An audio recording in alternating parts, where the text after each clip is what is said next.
Hi everyone, welcome to the Fight with Teddy Atlas. I'm Teddy Atlas III. I'm joined as always by my main man, my father, Boxing Hall of Famer, Teddy Atlas. How you doing, bud? My man, my favorite bald-headed fighter of all time. There he is. I've been There he inspired. Your list has inspired me. It's inspired a few people. A lot of people liking it out there, you know. They're saying it's about time we got recognized. It's about time that, you know, we were given the credit we deserve for the greatness that we have.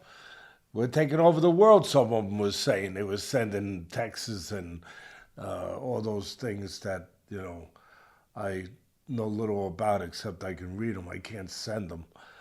I can't even find them half the time. You gotta, like, take those pictures and send them to me. But yeah, you're looking good, bud. You're looking sharp. You're looking great. And you even trimmed the beard up. And anyway, we'll get right into it. I before we get started, though, I want to just a very sad note.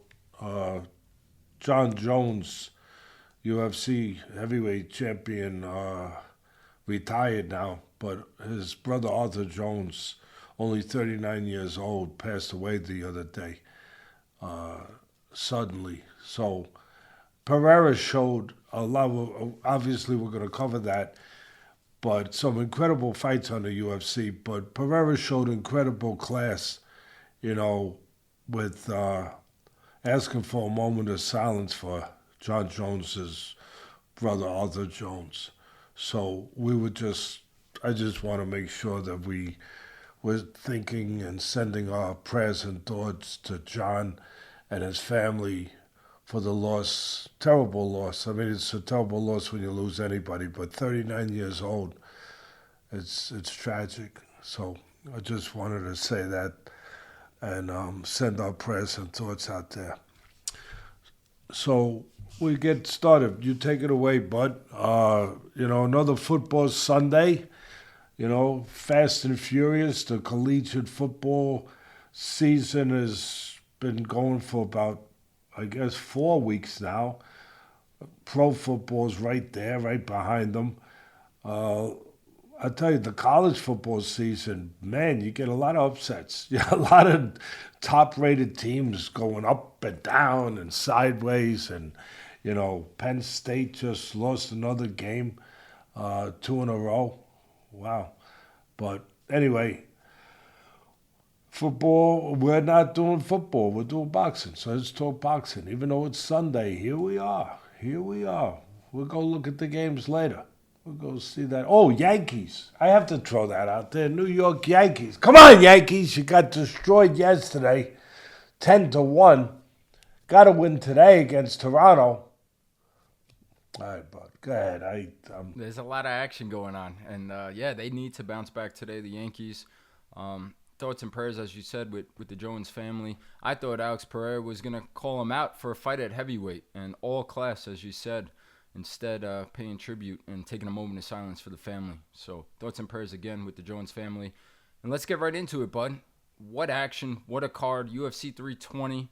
Unbelievable. We're going to cover the last 3 fights. That's going to lead us off with the light heavyweights. The former light heavyweight champion of the world, Prochazka versus Rountree. And what action, as I said, bud, until the ending. Incredible in the 3rd round. I thought Rountree was ahead in the fight. He was fighting smart. He was disciplined.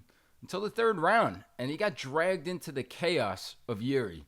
And I guess my question for you right away, and some of the people I'm sure are viewing it at home, what was it? What made Rountree do it? Was it the pressure?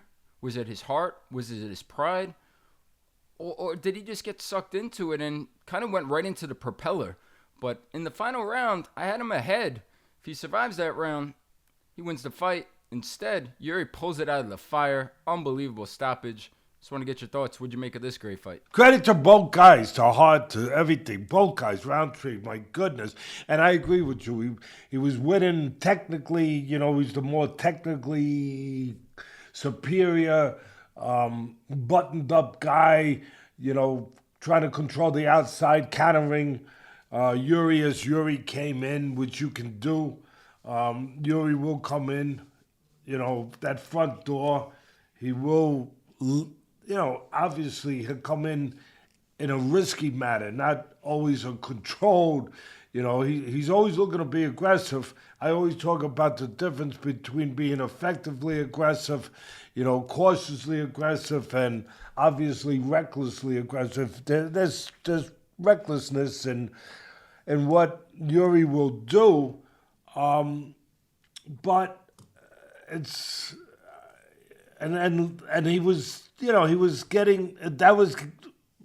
Rountree was doing the right thing. He was taking advantage of that by controlling the outside, by counterpunching, which he does a really good job with. And then I'm not going to say he got old, but man, tell me he didn't look old. Tell me by the third round. I know, as you said, he got dragged into the chaos. That's a nice way of putting it. It's a good descriptive term to use. But he got made to look, it was like he was put into a chamber that made him look old all of a sudden with Yuri. I mean, just to my eye. But here's what it was for me. First of all, one of the greatest third rounds, it was the third round, but one of the greatest single rounds in the history of any combat. Argue with me. I want anybody to argue with me. Go ahead. Because I ain't listening to you. Hagler, Hearns, Ward, Gatti, Castillo, Corrales, Ali Frazier. Yeah, I said it. I said all those iconic fights and names. And this one sits right in there and fits right in with them. Put it in there. Because that round was for the history books. It was for the ages. And it was so much that it might have aged Rountree. and again, all my respect to both. But what happened there was Yuri flipped a switch. He just did what I sometimes talk about. He became this singular mission guy that just made up his mind. It's all about the mind.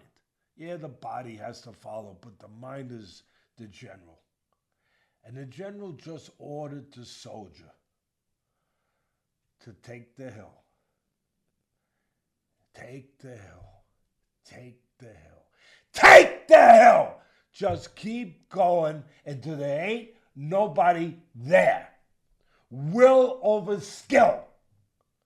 Just completely focused will. Nothing is stopping me. I will not be stopped. I will not be denied. There will only be one person left. That was what he did. That's what he did. You get the glimpse of that once in a while in life. It's not always in a ring. It's in something that is confrontational, that is, that is about extraordinary feat of overcoming in extraordinary circumstances. Usually you hear about it in a wartime. When you hear about somebody, they just went and did something that you would have thought was only possible in the movies. Because, a stuntman could do it. And there was no true ramifications because everything was fixed up by movie magic, film magic. But this was human spirit magic. This was real. When the human spirit is forged to go through the fire. To go through the fire. And that's what you saw. That's what it is. That's what it was. Pure brute, some people say pure brute force. Pure brute will. Pure brute will. when a person does not believe that at that moment they can be stopped, they can be defeated, they can be conquered. That's what it was. And you know what? I'm not going to go on much longer with that one because to me it was that. I know it to my bones. I saw what I saw. We've seen it before, but very rarely. But you don't even realize sometimes what you're seeing. But it's not always in an octagon or a boxing ring. You know, it might be I know I go outside the realm, but you have to go outside the realm sometimes to explain such things. When people get to that place, like a mom picking up a car. You know, those stories have been chronicled because, God forbid, it collapsed on her child. And you hear the stories about just picking up the car to get it off the child. Those are chronicled stories. Those are documented stories that have been witnessed. You know, you just get to, how does that happen? Because it has to happen. Yeah, because you just will it. It has to happen. You just has that particular round for that moment. He got to that place. He had to make that happen. He had to walk through that storm. And he had to conquer. That's all. I'm done. I'm out. That was a beautiful take. That's a different take than most people are going to give on that fight. That's a different layer. And you always said, it made me think, as you were saying that, you know, if you say you're the samurai, you have to believe you're the samurai. You have to live by that way. Yuri does that. And after the fight, he was crying because he was excited for the potential of a third crack at Alex Pereira. He told Megan Olivier, UFC reporter, after the fight, he believes it to his core. It will be different. He'll find the way next time. To the point of you were saying, he wasn't just saying it to say it. You could feel it. It's his truth. And with that being said, we just talked about last week Carlos Olberg maybe being the next man up after his impressive first-round performance against Dominic Reyes. Well, I think Yuri might have just took that away from Olberg. And how could you go against that? The man has not lost in 16 fights now, except to a guy named Alex Pereira twice. We're going back to 2015. If anybody deserves a third crack, it's got to be him. Yeah, and I like I like everything about him. Yeah, how could you not? I mean, how can you not? I'd say one thing. I'm going to jump in real quick, and I'm going to say one thing only because you opened the door. You're a gentleman, by the way. You open doors, you know. Thank you. You're a gentleman. You were raised right. Whoever raised you, they did a good job. It was your mother. So anyway, the difference with Pereira, and I'm not going to go deep, but the difference with Pereira's punches from a Rountree, I know people are going to say harder. Okay. But no, you don't see them. That's all I'm going to say. Stay tuned for more later, guys and girls. But that's the difference, that they get there in a way that you don't see them, whether it's off the counter or whatever it is. That's the difference. Yeah, you can say they're harder, but let me tell you, Rountree punches pretty damn good too. But yeah, but you don't see them. And that's why the impact is worlds different. Yeah, congrats to Yuri. Congrats to Rountree. Unbelievable heart displayed by him again. His eye completely closed. He went for it, and he paid the ultimate price in that one. That will take us to the co-main event, and we have the greatest bantamweight champion of all time, Merab, the Machine, Dvalishvili, fighting and defending his title against Corey Sandhagen. And we've said this before, but I mean, we just touched not losing in such a long time for Yuri, except for Pereira. Merab has not lost since 2018. He's won 14 in a row now, 3 title defenses. I don't see anybody in that weight division being able to stop him. He does what he always does. He smothers you with his pressure. His gas tank never runs low. Just everything about him, what we've seen before, is just relentless. It's demoralizing. Takedown after takedown. He did it again. I was not surprised. I don't think you were, but I just want to hear your thoughts. What'd you make of this one? Yeah, listen. First, I want to give credit to Sandhagen. The way Merab, the way the RPMs of that machine, the way that machine right now is running, not too many people are lasting with him. He's leaving a road full of wrecks. Have you looked down the road? Have you looked down the road lately after Merab passed? It looks like a junkyard. There's a bunch of wrecks all over the place. There's carnage. And with a smile as he's doing it. Yeah. Having fun. He enjoys it. So give credit. I want to give big credit, really, to Sandhagen for going the distance but trying to win every bit of the way. Some people go the distance because that's all they concentrate on is the survival part of it. Not him. And he had moments. I'll get into those moments in a minute. But I want to talk about something first that I've said for my whole career. And now people are finding it fashionable to say, and that's all right. What the heck? Come on in. Take a little bit. It's all right. I share. You get 30% better when you win the title. Argue with me. Come on, I love you guys. Argue with. You can't argue that one, right? You can argue things with me. Right? Nobody gets everything right. That one, you can't argue. He got 30. He's got better. I mean, he was pretty damn good. He got better. And he keeps getting better. Winning the title, he got better. It's a scary proposition for his opponents out there, his competition out there, but it's a fact. Now, is he breaking guys down physically, technically, mentally? Which one is he doing more? He's doing all three, all above. Remember that thing where is it this? Is it A, B, C, or all above? All above. Because when a guy is coming at you with I said he ain't a gas guzzler. He's a hybrid. He's got electric. I think he's invented a new thing. He's got gas, he's got electric, and he's got diesel, and maybe there's something else in there. Petroleum, I don't know, what's it called? Propane? Yeah, I don't know. This guy... This tank is different. But here's the thing. Is it just that, or is it also the mental side that he wears you down because you look across, because you're feeling it, and he's standing up.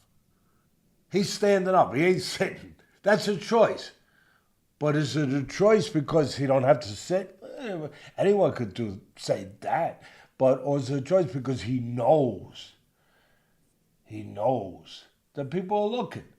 He knows that they feel his pressure. He knows that he's known for this gas tank, this engine that never, ever stops. And then they look and they see him standing and say, wait a minute.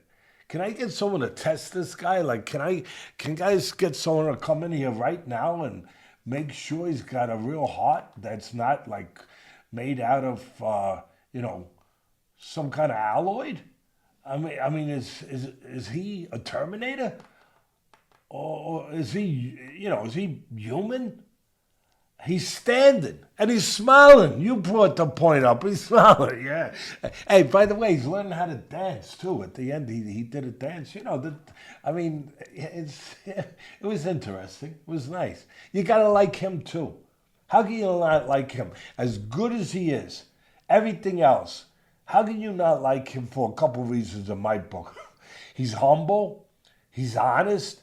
He never knocks it. He never gets nasty or none of that silliness. And he's earned every inch of his way. He lost. He lost. And for the people out there that are still learning things in life and still getting into early rounds in their fight in life, whatever that is, you got to lose to win sometimes. Yeah. You find out what you are. You find out what you can be. You find out what you need to do. He went in there with guys and he lost. And look what he made himself. That's part of his history. You gotta love him. So anyway, the fight. Sandhagen wins the first round. For me, I give him the first round. He's doing what he's got to do. He's got to outstrike him, and he's got to outstrike him at a pretty good level, and he's got to outstrike him on the outside. He's got to get extension on his length, with his length, right? His legs, keep more balance, give ankles a little bit, but he's got to punch at the right distance before Merab gets his freaking hands on him. So, he's doing that pretty good. Not bad. He wins the first round. Then the second round, 10-8 round. 10-8. The machine. He went back. The camera didn't catch it, but he went back and Ray Longo, he's great too. All those guys are great, his whole team. But Ray Longo, it's underneath his right ear. There's a switch. And he pushed the switch. And then if you look real close, there was a red U that came out real quick. But they try not to let anyone see it. They try to cover it. And then all of a sudden he came out. The machine went to another level. It's it got serious. He thinks that he's going to be allowed to do that 2 rounds in a row. No, we put end to that. We put end to that now. So, and then Sandhagen has a better third round. I mean, it was a 10-8 round. I mean, give him credit. Sandhagen, for taking that punishment. Oh my goodness, I thought it was over. I thought he was getting knocked out. But no, these guys are different. They refuse to be defeated in those ways. If Merab's not that special guy, Sandhagen wins. So now he goes, and a lot of guys, there's not too many guys who would have lost to that night, other than Merab. He was ready. And then the third round, he has a better round, but Merab still dominates. The fourth round was interesting. Sandhagen was really doing some business, putting combinations together at the right distance, the right length, caught him a good right-hand counter, a good uppercut counter. He was doing well, but then Merab closed really strong. So close fourth round. You want to give it to Sandhagen? Hey, I think one judge did, right? I think the other 2 judges had it 4-1, and then one I might have given 2 rounds. I'm not sure. But probably still Merab. Then the 5th round, of course, very interesting round. Merab wins it. The machine goes back to being a machine. But Sandhagen, again, had moments. He had moments putting combinations together on the outside. And then, of course, Merab goes and gets his hands on him, gets the takedown, gets him to his geography. He's like the lion that comes out and just pulls the prey into his cave. Like if you think you're getting away, he just comes out. He goes, okay. He comes out and he takes you into his cave, and then you're done. And the 5th round was interesting because there was a moment for Sandhagen, and then Merab takes over when he has to. And then, in the last couple of seconds, I wish they would have shown a replay. I don't understand it. They didn't show a replay. They went back to the whole fight, but they didn't show that. He catches him and hurts him, gets his attention, at the very least. And you can do that because Merab, for all his greatness, he'll get a little wide with his punches. You have to punch with him. He punched with him because Sandhagen, what is his strengths? He's versatile, he's tough, he's experienced. And he showed that. He didn't wilt. He didn't fall apart. And he punched with him. And he caught him. That's what you got to do. You got to punch because he is a little fat on his punches at spots. I got to finish with this, bud. Merab has improved his striking. There's people that will still say there's spots there that he's whatever that he's not as tight, he's not as finesseful. We know that, but he has improved his strike. You know where he's good at with his strike? He knows what he is. He knows what he is as a striker. He's not trying to be Pernell Whitaker. He's not trying to be Ali. He's being Merab. He's aggressive. He'll come in behind the jab for the most part. He brings his feet. He doesn't reach. He's balanced. He's set to punch. He's not giving you too many free shots where he's coming in reckless. He's under control. And he's got one thing I talked about. Go back. Watch the videotape. Like Warner Wolf used to say. Go to the videotape.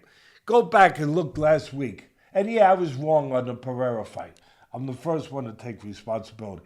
But on this one, I was right. I wasn't really wrong. On the Pereira fight, I thought Ankalaev would win. But I said, if he makes one mistake, he's done. And he made one mistake. And I said the right hand would be, and you put it up there. It was put up there for people to see where I thought he would look for the right hand, not the left hook, because the left hook wasn't there for him in the first fight. But we'll get to that later.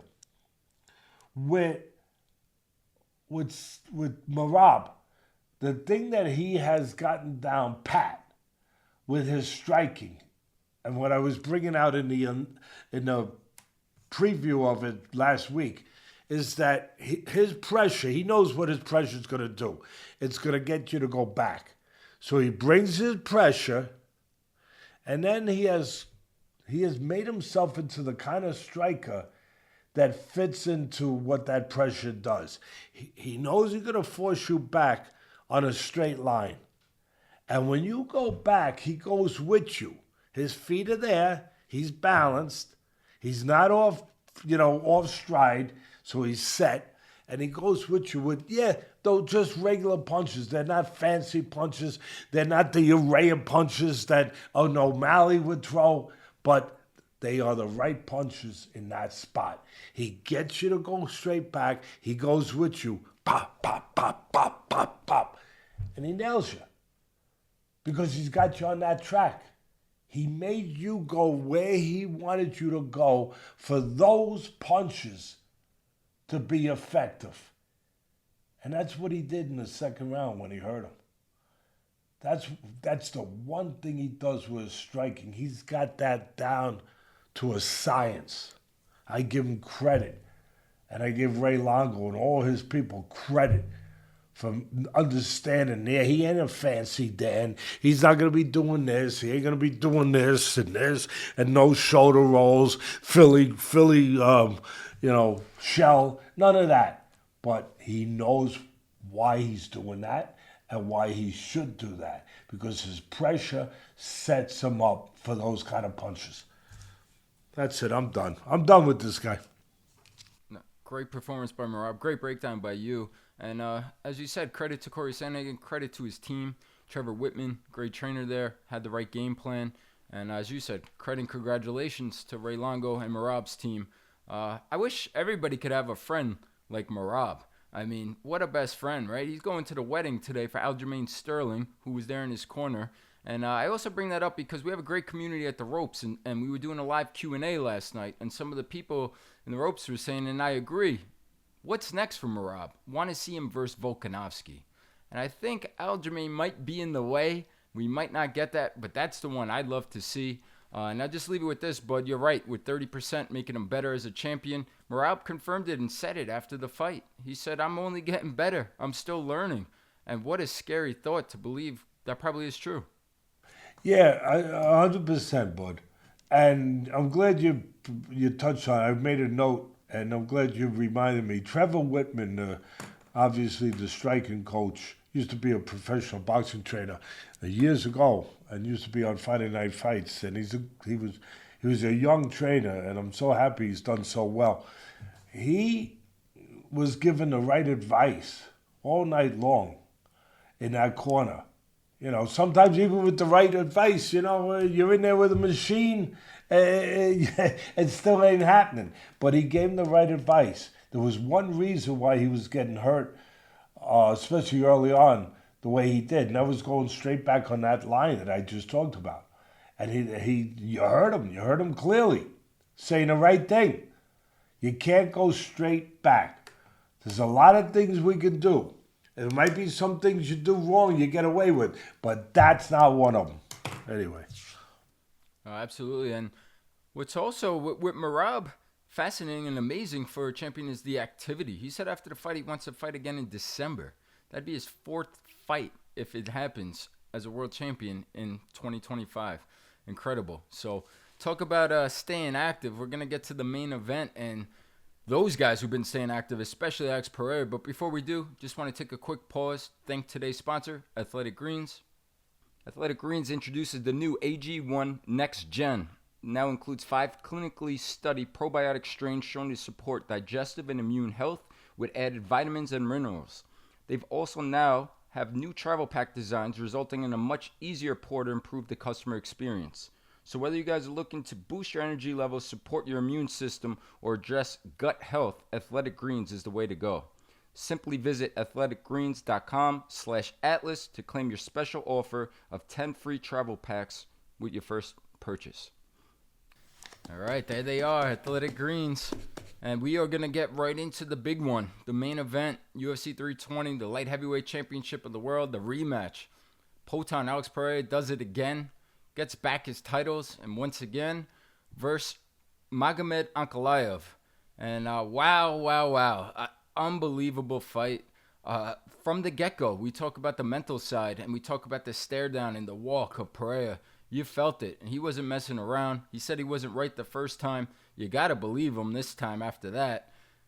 He didn't waste any time. The opening seconds, he let it be clear, I'm the boss, and I'm the one coming forward. And you said in the lead-up, bud, that Pereira should be looking to throw more right hands. It wound up being a right hand that finished him. But because it's the southpaw killer, and Ankalaev is usually a southpaw. Well, in this fight, when the right hand landed, Ankalaev was in the orthodox position. Maybe because some of those leg kicks in the first round, in the first minute, maybe because of the leg kicks in the first fight. He made that mental adjustment. It might have backfired, might have hurt him. Beautiful right hand, right on the ear, had him in big trouble, and then the rest was history. Let's get right into it. What'd you think of this impressive performance by Poatan? I think that people missed what you just brought up. I thought that was a big part of the whole victory. I mean, yeah, first of all, the way he came in, you know that I'm a guy that always finds a movie analogy.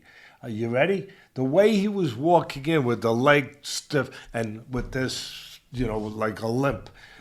I know what you're going to say. No country for old men. That maniac killer that was not going to be denied no matter what. Even though his leg, he had a compound fracture, he had a car accident, and a bone came out of his leg, and I can't help it. I'm getting up. I can't help it. I'm sorry. I'm getting up. I go.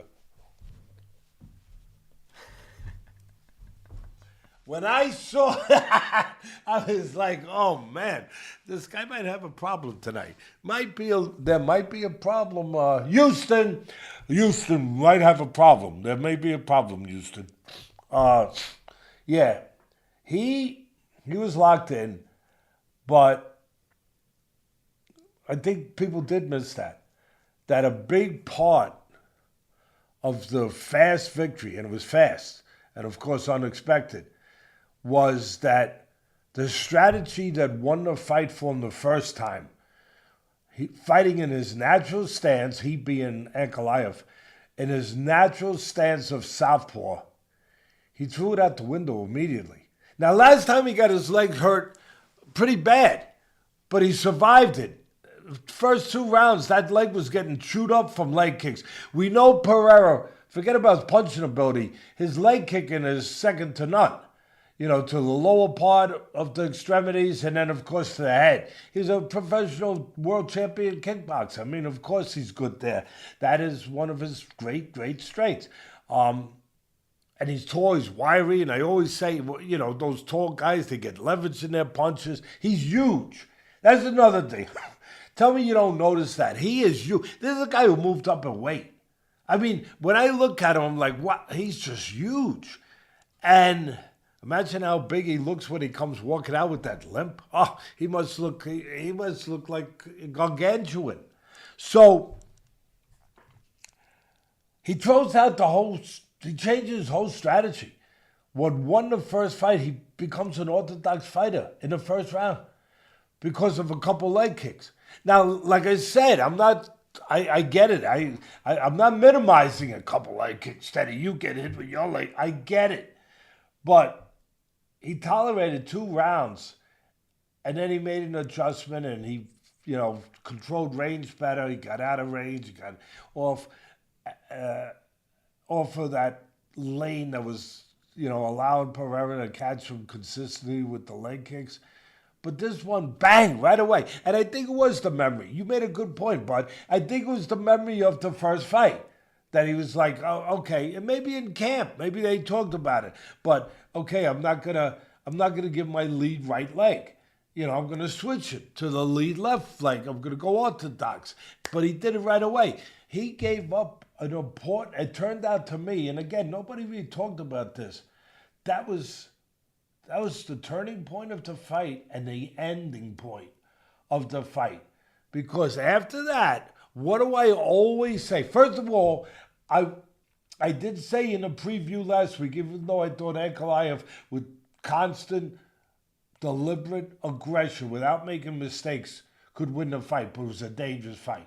I said he can't make a mistake. And what does he do? He switches to orthodox, and what do I always yell about? I mean, I jump in the ring when fighters do it, when I got them in camp. It gets me crazy that trainers still let guys do this. You can't lead with a left hook from the orthodox position, obviously. You can't lead with a left hook in front of a guy. Because if you do, you leave a door open for a straight right hand because straight beats round. Now, look, I know Pereira. I know there's always wise guys out there. Someone's going to say, oh, Teddy, that right hand of Pereira's wasn't exactly straight. You're right. It had a little turn to it. I would say a quarter moon, maybe. It was still straighter than a hook. It's still in the express lane, not the local lane. Okay? It gets there faster. And it got there faster. And it did. And he's lead with the left hook in front. He gets it with the right hand. And I had said last week, I said, look for right hands. Because the left hook just wasn't there for him. Look for right hands this time. And sure enough. But he was given the opportunity by 2 things. By him Ankalaev going into the orthodox position and throwing a left hook, leading with a left hook in front of his man, who happens to be a hell of a puncher with a right hand, as well as a left hook. So, to me, listen, Pereira, give him credit. Give him credit. He got the job done. He got the job done the way a guy like him wants to get it done. He's like mad that, he lost. I mean, he was at such a high, he still is, but he was at such a high place where, people were like, this guy can't get beat. This guy is the boogeyman. I ain't the boogeyman. He's the guy they send to kill the boogeyman. He is, what's his name? You have a Ukrainian wife. She got on me a little bit last week when I was calling him Bayaga, whatever. And she corrected me. She sent me a text and said, I don't have it in front of me. I should have wrote it down. What is the pronouncer that I'm looking, the proper pronunciation of that? John Wick, the boogeyman. Baba Yaga, I believe. You got it wrong, too. Oh, yeah, regardless, Pereira is John Wick, right? I mean, we talk about movies all the time. You talk about one of your favorites, Man on Fire, Denzel Washington. That's what he was. He was a man on fire. I don't know, but if I've ever seen a performance, and it's up there, I got to be at the top. When you talk about nasty, chip on your shoulder, determined, right? All of that. You could just feel it, and it was incredible. It also reminded me a little bit when he said he wasn't right for the first one of Lennox Lewis versus Seam Rockman, where Lennox was not right in the first one and got his revenge in the knockout in the second one. Not as quick as this one, but there were some similarities there. 90 seconds, same length of time it took Tyson to knock out Michael Spinks. 90 seconds. Yeah, and you put up a great tweet after the fight saying that because with leading out in front with that hook, Pereira filled it, just like that example. Can I do something that, you're not supposed to do probably on TV, on podcast, right? But you know what? When's the last time I do what you're supposed to do? When's the last time I worried about... Let me think. When's the last time I worried about what... Rich, the last time I worried about what you shouldn't do? He's thinking, you weren't even born. All right, you're a baby. You're a great kid, but you're young. I wanted to go back just for a second. That's why I make notes to try to remind myself. My problem is then I don't read the freaking notes. But go back to Rountree. I just want to make a point that just sensational third round with Yuri and Rountree. When he knocked him out, that was a beautifully delivered combination. I want him to get credit for that. I want to get a shot of that up, if we can. Because I know our man Ben will get it up if we're allowed to do it. And here it is. He threw, I always talk about this, the punch you don't see that does the most damage, right? But always. He threw the right hand, he being, of course, Prochazka, Yuri. He threw the right hand, and he threw it from an angle where Rountree, when he went to block it, he turned. He turned to block it like this. He was already being damaged. I understand all that. But he turned to block it, and he never saw the left hook right behind it. It was like this. Boom, boom. The left hook landed. He didn't have time to register to take it. That was well done. And that was missed. In other words, the right hand was a throwaway punch to get in the one that did all the damage. So I just wanted to say that, make sure we put that in there. But anyway, back to Baba Yaga. Am I saying it right? Am I close? Yeah, close. It's good with me. I don't know about Lana, but it's perfect with me. No, it's good with you. All right, good. That's all right, good. Baba Yaga. I love Baba Yaga. I do. I love Baba Yaga. But yeah, I love Potan. I love Merab. I love Yuri. I loved all those fighters on that card. I know our main man Richie Sandwich loves those guys. He was super thrilled and excited. And the last thing I'll say, Bud, before he's wearing his shirt, he's going like this. But we got to tell the audience, our man Richie, right? He's wearing a shirt here that says Chama. Chama. Am I saying it right? Chama. That's Alex Pereira. Chama. Alex Pereira, 12 UFC fights, 6 champions beaten, 2-time light heavyweight champion, 1-time middleweight champion, and maybe a move up to heavyweight next. Can you say John Jones? Wow, would that be incredible? This guy might be in the top 5 of greatest UFC fighters of all time in such a short amount of time. Well, that's the thing, really, how quickly, 2 things for me in there, Bud, is how quickly he's done all this, but how quickly he fought for a title, and how quickly he fought just top guys. So, like after 4 fights, I don't have it in front of me, but I'm in the neighborhood, right? Like after 4 or 5 fights, he was fighting top guys for, that normally that would never, that's not the route. That's not the path that you usually take. Yeah, absolutely. I mean, the history of Adesanya didn't hurt to be able to fast track that from the kickboxing days. But no, he took care of his business and he got it right away. He's deserved everything he's got. What a story. What a career. And I can't wait to see what's next. I know, when it's 1-1, you usually get the trilogy, but I want to see the heavyweight. I want to see him, let him move up. Like you said, he's already, like you said earlier, those were light heavyweights. The size of both of those men look like heavyweights.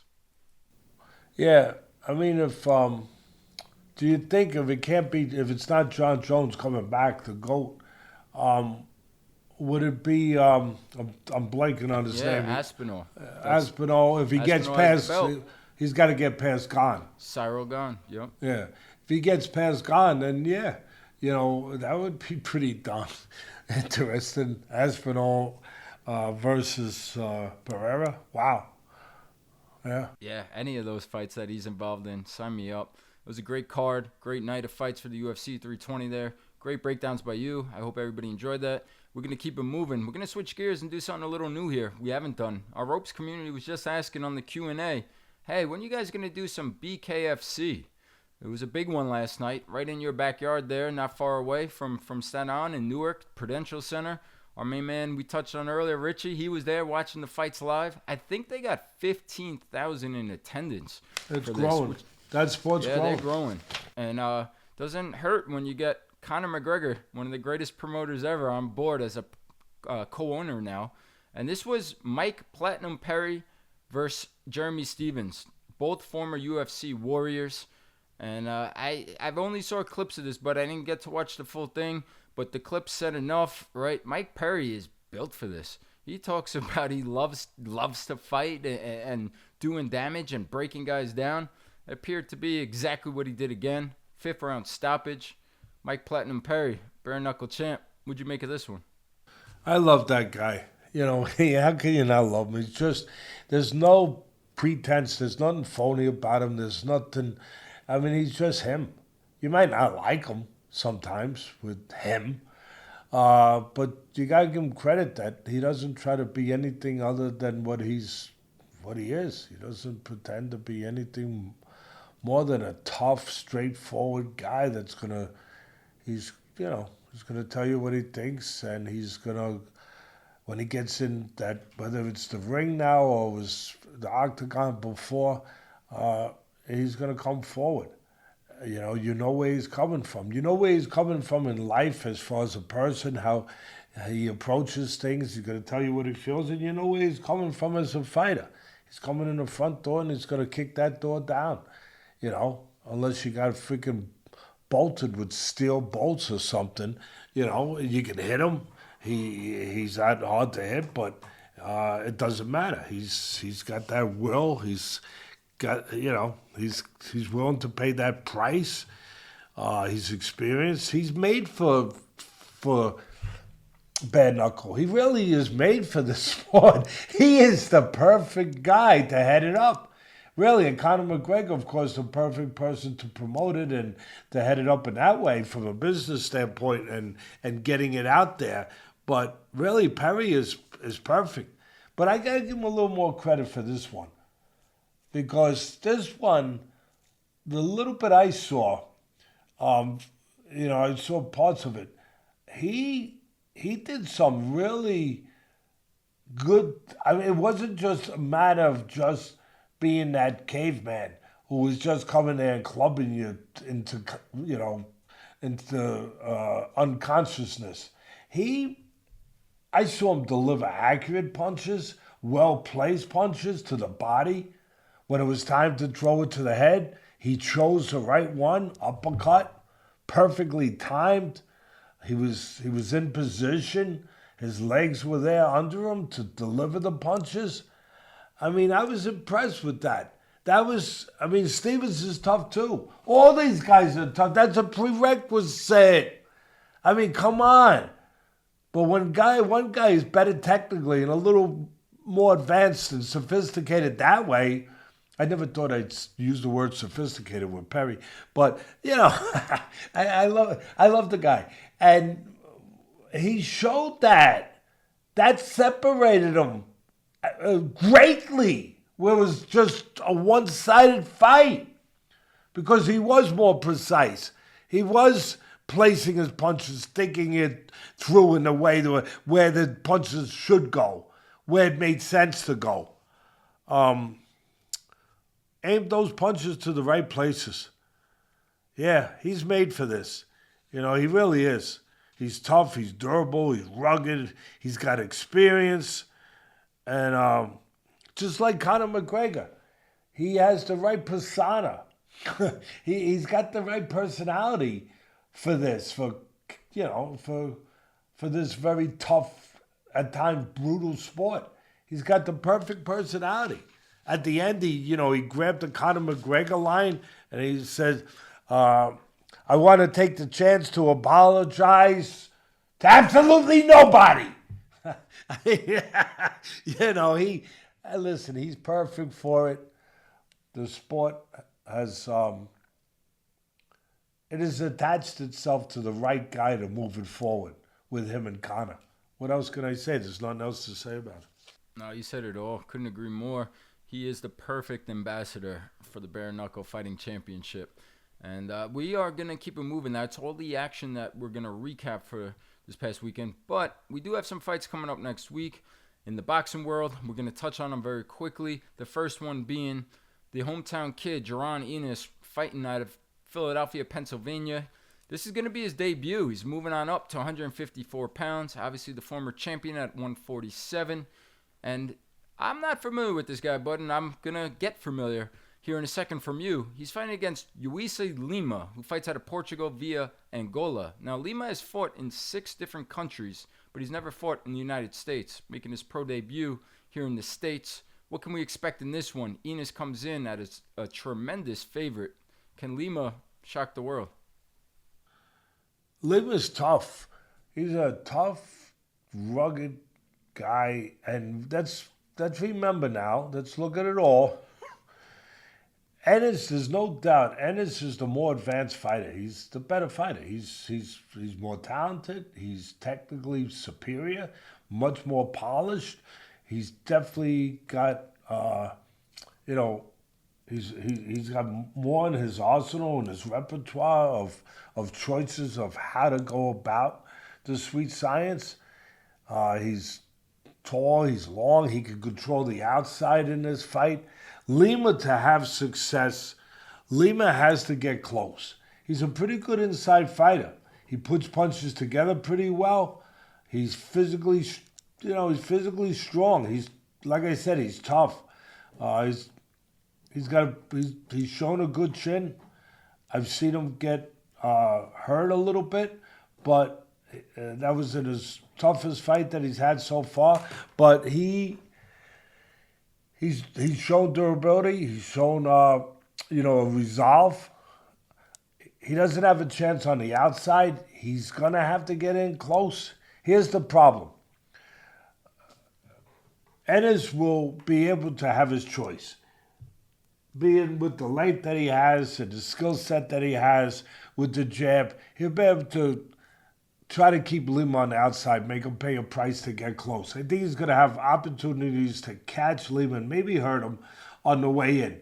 But then ultimately the fight's going to wind up on the inside if Lima is going to get his way to have any opportunity to win and pull off what would be a monumental upset. And when he gets inside, that's where Lima does his best work offensively. But he squares up. And he's also vulnerable in there. And I noticed he gets hit with uppercuts at a pretty good rate. I also noticed that Ennis has a pretty good uppercut. And I think it's up to Ennis. If he wants to beat him on the outside, he beats him. Maybe he goes rounds. But if he wants to go inside and show that, I'm moving up and I'm bringing everything with me, and he wants to show that, which fighters sometimes want to show because they want to be able to justify the bigger fights and get the bigger money, and no better way to do it than to have a knockout performance. Again, the question here is, and I just touched on it, but can Ennis step up and weight and carry his power? That's people are going to be looking for that. He's fighting a guy who's up in that weight, has fought at that weight. Can he do that? I think he can. It's an interesting match. It's the right match for his debut, in a way, right? Of going up, and we're looking at him in this. I know he's fought heavier in spots to, fights that were non-title, but it's going to tell us about him moving up and how comfortably he moves up to that weight class. I think when it does wind up on the inside, he will have the choice of fighting in there, even though that is Lima's only chance, because his punches are faster, his punches are shorter. Lima's punches aren't as concise. He's not as polished. So I think Ennis has a chance to do it either way, inside, outside. For me, the whole thing comes to this. Does it go the distance or not? And if Ennis gets inside and wants to be inside and puts punches together, I don't think there's any doubt he's going to catch some good, clean uppercuts or shots. But it's going to be a matter, will he catch some 3 good, clean shots? In other words, if it's an uppercut, will there be a left hook right hand behind it? If he does that, I think he's got a shot to stop Lima. If he doesn't, Lima's a tough son of a gun. Maybe he convinces, that silent agreement. I don't know. Maybe he convinces Ennis to just, take the high road, win the fight on the outside, not go inside as much, and you go the distance. But I'm saying I would be betting on a good shot for Ennis to want to get a stoppage, again, to want to put his flag out there in this weight class, to want to show the audience, I'm here now. And if that's his attitude, he goes inside probably, puts punches together, not just one shot, but 3 or 4 in a row, because he will be able to hit Lima with combinations if he puts them together. How's that? That's excellent. You painted a picture now of Lima for me, and I think that was a great breakdown and prediction there. Ennis by KO. If the guys want to know the under/over 7.5 rounds, come over to the ropes. Teddy might pinpoint the exact round for this one. So we'll get up the link there. That's TeddyAllisBoxing.com. That's his new platform, The Ropes. And the last thing I want to leave you with is this, but let's assume the huge favorite Ennis does win and gets past Lima, right? What do you want to see next? So he's ranked number 1 for your new boy, Abbas Baru, new champion there, WBA. He's also number 1 ranked for Sebastian Fundora's belt by the WBC, which Virgil Ortiz also has a belt as the interim champ. And then there's the new champion by the WBO, Xander Zayas. He's also ranked number 1 there. The only one he's not ranked number 1 for is Motrazayev, the IBF champion. Out of those names, if you're Camp Ennis, who do you want next? Or just as a fan, what fight do you want to see next? That's a loaded division. Really, those guys aren't household names, obviously. I can't even pronounce some of their names. But they can fight. They can fight. They're real. That's a loaded division. That really is. It's going to be, look, this ain't going to shock you, bud. But at the point that Ennis, with the amount of fights he's got now and where he is, they're going to look for the fights that obviously make the most money sense too. Some of those guys, it doesn't make as much money sense. I mean, the same reason why there was a period of time where everybody wanted Crawford in him, but it didn't make sense for Crawford, who had already escalated himself to that place, to that Mount Olympus, by taking a risk, by winning those divisions, different, weight divisions, and winning those titles. He was up there. It didn't make sense for him to fight a talented guy like Ennis, who hadn't made his name yet, hadn't made his bones yet to bring that kind of money for that kind of risk. It's business. Like Hyman Roth said in The Godfather, it ain't personal, it's business. So I think you got the same situation with Ennis is, got a little more, obviously, name recognition than a lot of those guys, other than of course Virgil Ortiz and Fundora. Fundora, is he in that weight class? Is he the one up? 154 pound champ. Yeah, I'd probably think about that. I mean, Fundora's a son of a gun with that jab. He never stops. He never stops coming at you, and he's 7'8", and he's coming at you, and he's throwing that jab, but you can hit him. He'll break you down if you don't hurt him. You better break him down. You better get his attention. But you can hit him. He has been stopped once. You can hit him because sometimes, being tall becomes a negative for him when he gets close. Sometimes. And even in the fight that he dominated, and he was beautiful in a fight against Zoo in a rematch. He got caught some shots that if I'm in the corner, my heart is like, all right, come on, get that head out of there. Don't get hit any more of those. Because you get hit 2 of those instead of 1, you don't know. So, that's me as a trainer. I'm looking for guys that I think have vulnerability too, and I'm sure they would look at that. Some of those other guys, I don't know. That makes sense, and we shall see. We can't. Hopefully, Boots isn't having the conversation we're having and getting too far ahead of himself, so has to take care of business next Saturday the 11th versus Lima, and we will circle back after that fight next week's show with our breakdown and recap from Teddy. So before we sign off, there's one more fight. It's an interesting matchup. It's heavyweights. It will be on DAZN. It's also Saturday, October 11th. This one across the pond, Sheffield, and it's in Sheffield, England. We have David Allen versus Arslanbek Makhmudov. Now, we watched David Allen versus Johnny Fisher. Got a raw deal in the first one. Took care of business. Got his revenge in the second one.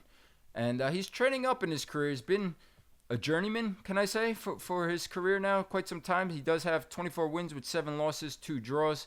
He's trending up at the right time in his career. This is now or never. Probably now or never for both men. Makhmudov, we've seen been stopped before. Also to Agit Kabayel, right? Twice in his career, once to Kabayel. Kabayel, big-time prospect, the number 1 ranked guy now in some of the sanctioning bodies. So I think you've said it to me, bud, and we talked about it. These guys both have some flaws. Going to make it for an interesting matchup. 2 big heavyweights, especially Arslanbek. What do you make of this one? Vegas has him as a pick'em. Want to hear your thoughts? Yeah, interesting fight. I like them getting an opportunity, especially Allen. He deserves it. He's a great guy. Whatever you want to call him. You want to call him a journeyman. You want to call him whatever. Club fighter. He's more than that. He's a guy that, when you call him, he shows up. And when he stepped up in competition to that high level, yeah, he's lost. There's some guys that they're not able to win at that next level. Makhmudov, am I saying it right? Makhmudov. Arslanbek Makhmudov. Yeah, Makhmudov. He was undefeated. Then he stepped up with Cabal. Nobody really knew Cabal at that time. I did, and I was high on him. I said, "This guy is gonna be, he's gonna be a serious guy," and he is. And he's still undefeated. And he's right there in the mix of the top echelon of heavyweight guys now. But this is a perfect match because one guy's gonna move on and get the chance to, really cash that lottery ticket. Get the chance to do something that Makhmudov's a little different. They were building him up like he was going to get there. And then he ran into, I think they made a mistake. They underestimated Cabal. They didn't really know really what he was. And he got stopped, and he got stopped again after that. But Allen, I just love the idea that a guy like Allen is getting the opportunity. It's almost like a Rocky movie for me. It really is. That, Balboa, that he's fought everyone. He's fought tough guys. He's fought everyone. He's a nice guy to be around. I mean, he's a classy guy. Even in the fight that he put himself in this position, that he beat the guy that he's friendly with. Fisher. He told Fisher he got robbed in the first time against Fisher. We were there in Saudi Arabia. He won that fight. They gave it to Fisher. He was undefeated. They were building him up. It was a good fight. Fisher had his moments early, but then Allen was coming on, like gangbusters late. And he should have won the fight. But they had a rematch. And Allen told him, how many times are you going to get a guy that's going to be this honest? He's going to get paid. He's going to get a payday in a rematch. And he tells Fisher, who he's friendly with, you shouldn't take the fight. I'm too experienced for you. I saw your vulnerabilities. I'm gonna beat you this time. I'm too dangerous. But not as a wise guy, not as doing it cocky. He was just doing it because that's him. He was being honest that you shouldn't take this fight. You should get more experience. You're still raw. And Fisher was still raw. And he took the fight and Allen knocked him out. Allen was right and honest. A guy like that, how do you not root for a guy like that? And again, it's like a little bit of a Rocky movie for me, bud, that he's now getting his chance. If he wins this, man, he's going to get paid anyway, but if he wins then, he's really going to be in a chance to get paid. And like I said, Makhmudov, this is a chance for redemption. They thought he was going to go to the top. That happens. He gets knocked out twice. And now this is the fight that either he moves on or he's got to reconsider what his career really is compared to what he thought it was a year ago. So both are evenly flawed. They get hit. You don't have to look for them. Sometimes you look at Makhmudov, man, Mickey Duff, the great Mickey Duff, would say to me, Teddy, this guy gets insulted if you miss him. But here's the real quick breakdown. Makhmudov is bigger. He's longer. Allen is shorter, smaller. Allen's going to have to get close. Allen's slicker. He's better defensively. And he might be in a better place mentally. You touched on it. He might be in a better place mentally. He's at a high place right now in his career. And from what I heard, he's in the best shape of his life, because he understands what this opportunity is. Makhmudov, I don't know where he is mentally. He had 2 bad knockouts where the guys broke him down. He took a lot of punishment. He showed a lot of heart. They both have a lot of heart. He showed a good chin, but he got broken down. I don't know what he left in the ring, mentally, emotionally, spiritually. So both guys could get hit. Makhmudov has an advantage in a way that he's bigger, taller, where he might be able to catch Allen before Allen gets close to him. And it might be that simple. I usually don't make it that, but this might be as simple as whoever hits who first. It really might be that simple. And if you're going to go by that logic, you might like Makhmudov because he's got a better chance of hitting Allen first. Because he's taller, he's bigger. He can catch him before he gets into range to catch him, before Allen gets in range. At the end of the day, if you want my exact pick, my son will tell you where you got to go. That's right. Go check us out. Check out The Ropes, and that's TeddyAtlasBoxing.com, The Ropes. And you will get a type-up version of that pick. You're going to get a video from Teddy for the Ennis fight, which we just previewed here as well, and much more moving forward. Besides, I just want to touch on very quickly, but besides the picks, we did last night a live stream. Can I say one thing? I'm the worst businessman. I drive my son crazy. I'm the worst businessman in the world. I'm your worst nightmare if you're partners with me.